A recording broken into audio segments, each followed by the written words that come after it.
गुंतवणूक आरोग्यातली भाग 8 आहार विधी विशेष आयतन कर्ण किंवा संस्कार।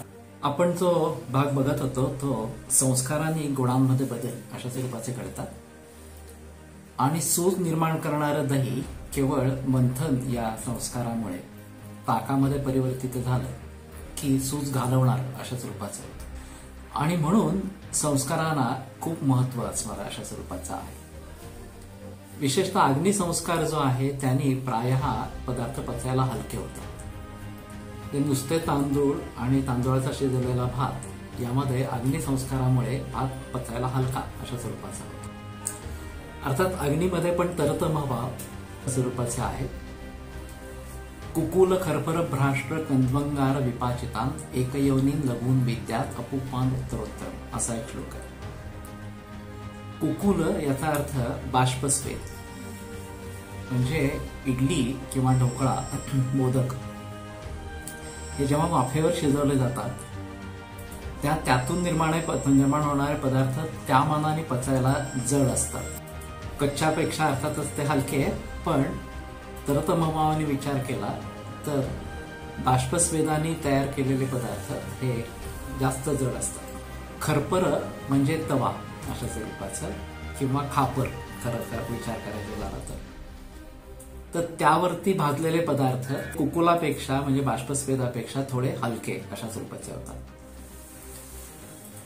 भ्राष्ट्र म्हणजे तवा आणि त्या खरपरावरती केलेल्या किंवा खापरावरती केलेल्या पदार्थापेक्षा तव्यावरती केलेले पदार्थ थोडे आणखीन हलके होतात।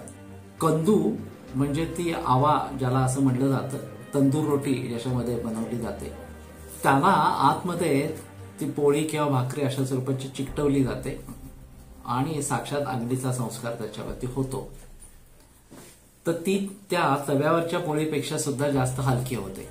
आता जो फुलका प्रकार केला जातो किंवा भाकरी केली जाते त्यामध्ये तव्यावरती आधी भाजून मग पुन्हा अग्नीवरती भाजतात, त्या प्रक्रियेमध्ये ते आणखीन हलकं पचायला अशा स्वरूपाचं होतं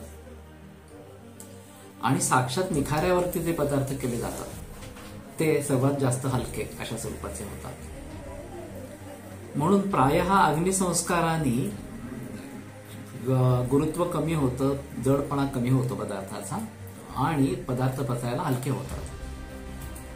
त्याला काही अपवाद अशा स्वरूपाचे पण आहेत। दूध तापवलं की पचायला हलकं होतं, पण त्यामध्ये त्यांनी युक्त्याश्रुत असं वर्णन केलंय आणि म्हणून त्याला चतुर्थांश पाणी घालून ते आटवायचं आणि पाणी कमी करायचं, तर ते दूध पचायला हलकं अशा स्वरूपाचं होतं।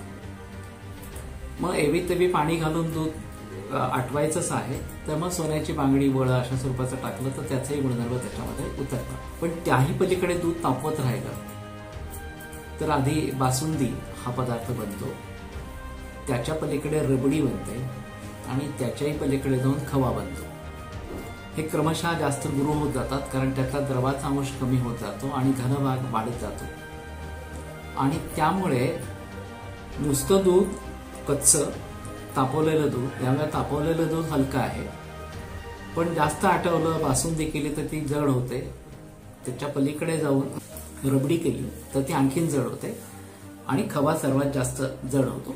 मग त्या खव्यापासून तुम्ही आणखीन काही निरनिराळे पदार्थ केले तर ते जड अशा स्वरूपाचेच राहतात। भाजणं या संस्कारामध्ये पदार्थ जास्त हलके अशा स्वरूपाचे होतात। विशेषतः लाह्या या निर्माण केल्या जातात तेव्हा भर्जन अशा प्रकारचा संस्कार असतो।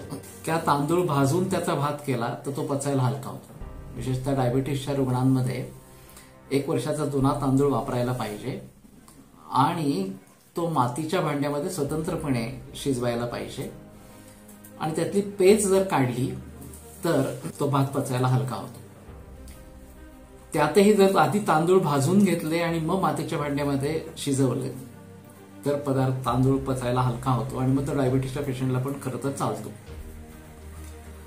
पण लोकांना सरसहा कार्बोहायड्रेट नकोच, त्यामुळे तांदूळ नकोच अशा प्रकारची भावना रूढ झाली आहे आणि फक्त प्रोटीनवरती भर द्यायचा अशा स्वरूपाची भावना रूढ झाली आहे, तर ती तितकीशी बरोबर नाही। काही प्रमाणामध्ये कार्बोहायड्रेटची पण आपल्याला गरज असते, त्यामुळे डायबिटीसच्या रुग्णांनी 1 वर्षाचा जुना तांदूळ भाजून मातीच्या भांड्यात शिजवून खाल्ला तर त्याला काही अडचणीचा मुद्दा नाही।